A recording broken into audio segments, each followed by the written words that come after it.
আসসালামু আলাইকুম ভিউয়ার্স, কেমন আছেন সবাই?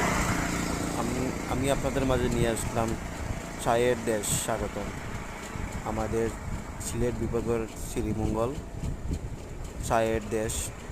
এখানে কাজ করতে গেলাম, তারপর কত সুন্দর ভিউ, আপনারা দেখেন ভিউটা কেমন হয়েছে। আর কাজ করলাম, খুব সুন্দর ভিউ। তারপর কমেন্ট করে জানাবেন, সবাই খুব সাপোর্ট সুন্দর দিবেন ভিউ। আমাকে। সবাইকে ধন্যবাদ।